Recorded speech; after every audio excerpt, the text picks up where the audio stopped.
يا الله، توكلنا على الله.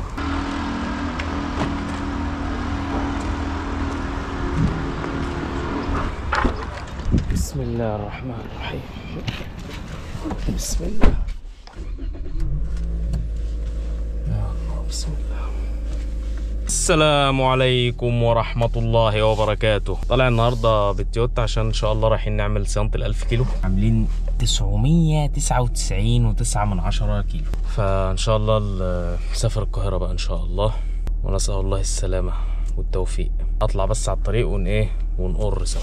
ركب بقى الماونت بتاع الكاميرا. امبارح بالليل ظبطت ضغط الهواء والدنيا دي كلها، بحيث ان حاجات تبقى في السليم يعني. ما بحبش اسيب نفسي للصبح، لان انت ما تعرفش بقى ايه الظروف الصبح هتبقى عامله ازاي. حلوه زاويه الكاميرا دي، حلوه، بس بتاعي حاسس ان الكاميرا بعيده. هنشوف. المهم بس ان الصوت يبقى واضح، وفي الغالب هيبقى واضح طبعا، لان العزل بتاع العربيه دي مش زي ال 128، فيبقى الصوت واضح باذن الله. بسم الله الرحمن الرحيم. توكلنا على الله. انا الجاكيت ده هيزهقني طول السكه. مش كده احسن؟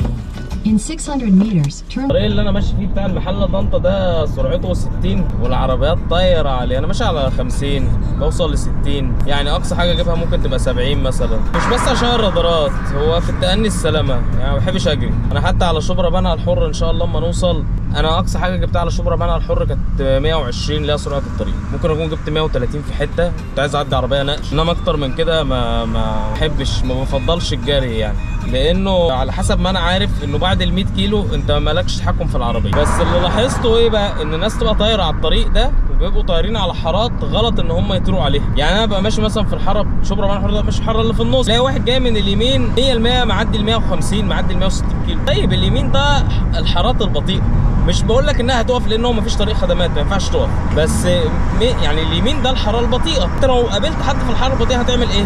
يعني انت هتلبس فيه، انت ماشي على 160 كيلو ولا 170 كيلو، هتعمل ايه يعني؟ ففي التأني السلامه. من اصعب الحاجات اللي بتواجهني وانا سايق فترات طويله ان ايدي بتوجعني من كتر ما انا ماسك الدركسيون جامد، مكلبش فيه جامد. انا دلوقتي على شبرا بنها الحر ماشي على 100. هو كده كده انا اول ما بطلع على الطريق السريع في اي عربيه سواء دي او في 128 بمسك الدركسيون جامد، لان بعد الشر يعني ربنا ما يكتبها علينا، لو عجله فرقعت او اي حاجه حصلت بعد الشر، لو انت مش ماسك الدركسيون جامد انت استحاله تعرف تسيطر على العربيه. لو حاولت ان انت او انت متخيل ان انت هتحشر ايدك في النص فتوقف الدركسيون، في الغالب ايدك هتتكسر، في الغالب مش ولا هتوقف الدركسيون ولا اي حاجه.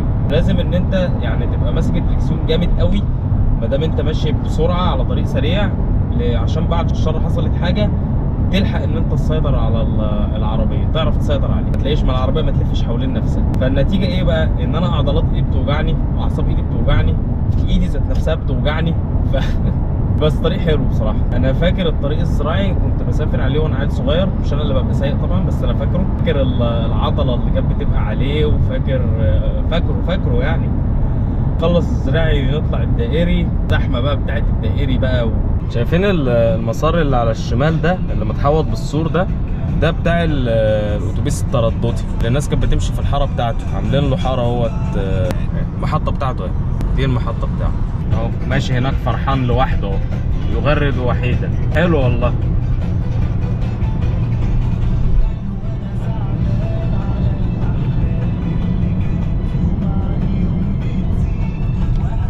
المنظر بتاع الصحراء والله شكلها انا عايز اشوفها بالليل. انا نفسي ابات مره عشان اشوفها بالليل.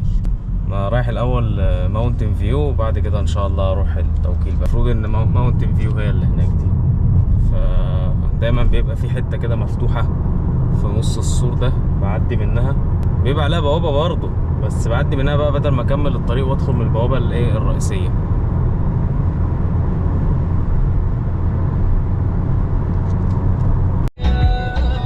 600 meters, take the exit. طيب نشوفكم بقى ان شاء الله ما نروح التوكيل ان شاء الله. السلام عليكم. وصلنا التوكيل اهو. ده الفرع بتاع تويوتا اللي في الشيخ زايد.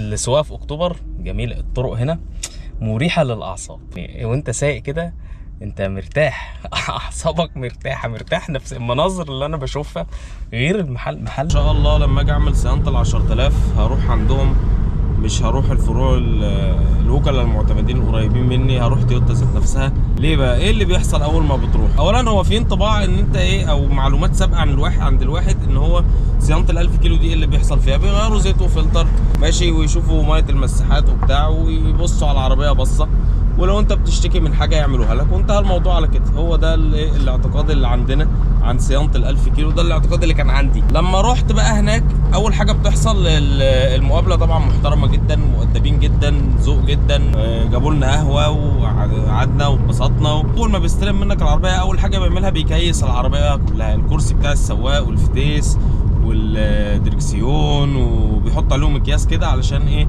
ما يتوسخوش، ما يحصلش فيهم اي حاجه. بيكيس المفتاح، يحط المفتاح كده جوه كيس ويدبسه، بحيث برضو ان كل حاجتك ما لا تمس، يعني ما توسخش باي شكل من الاشكال. وبيصور العربيه كلها، بيستلمها بقى منك، بيصورها كلها، كل الجوانب، بيصور العربيه من جوه، بيصور المكنه، بيصور العربيه بالكامل قبل ما العربيه تخش للصيانه. بعد كده العربيه بتدخل، بيجي مهندس يوصل العربيه بالكمبيوتر، وبعد كده بتدخل العربيه للصيانه. اللي بيحصل ان هم بيرفعوا العربيه، بيشيكوا عليها، بص على العفشه، يربط العفشه، بعد كده بيبص على الكاوتش، يربط برضو الكاوتش، يبص على المكنه ظاهريا، يبص على ميه التبريد ظاهريا، يبص على كل السوائل ظاهريا برضو، يبص على زيت الموتور. طيب بيغيروا بقى زيت الموتور والفلتر في صيانه ال1000 كيلو؟ لا، تويوتا ايجيبت ما بيغيروش الزيت ولا الفلتر في صيانه ال1000 كيلو. سالت المهندس ليه؟ قال لي انت الزيت اللي راكب لك في المكنه زيت ال10000، مش زيت تليين، انت بس بتيجي في ال1000 علشان نطمن ان كل حاجه تمام، عشان لو عندك اي شكوى برضو نطمن على العربيه، وعلشان نديك كتيب الصيانه اللي جايه امتى ان شاء الله. الصيانه اللي جايه في خلال سنه من تاريخ استلام العربيه، او ال10000 كيلو، لان زي ما احنا عارفين ان الزيت صلاحيته جوه المكنه سنه، سواء العربيه مشت او ما مشتش. الصيانه الجايه ان شاء الله في خلال سنه. فهو ده اللي بيحصل في صيانه ال1000 كيلو في تويوتا ايجيبت. التجربه كانت كويسه، لان ناس مؤدبين ومحترمين وبشوشين، شكلهم نظيف كده وشكلهم حلو، فنيين الصيانه شكلهم نظيف وشكلهم حلو. وهو بيرفع العربيه قبل ما يشتغل فيها، بيحط عليها كفر من بره على الصاج من بره، حاجه محترمه كده وحاجه نظيفه كده، حاجه حلوه. حتى فنيين الصيانه كلهم شكلهم حلو، يعني مش فاهم، يعني ايديهم حتى مش متوسخه. فالتجربه جميله بصراحه، التجربه كانت حلوه جدا جدا بصراحه. طبعا صيانه ال1000 كيلو مجانيه، وانا كده عرفت هي مجانيه ليه، لان هو فعليا هو ما بيعملش اي حاجه، يعني لا بيحط لا زيت جديد ولا بيحط فلتر جديد ولا بيعملش اي حاجه. كل اللي هو عمله عندي مثلا هو زود ميه المساحات، ما عملش اكتر من كده يعني. فعشان كده صيانه ال1000 كيلو مجانيه، مفيش حاجه اصلا ندفع ثمن ايه. ولكن التجربه كانت حلوه بصراحه، انا اتبسطت.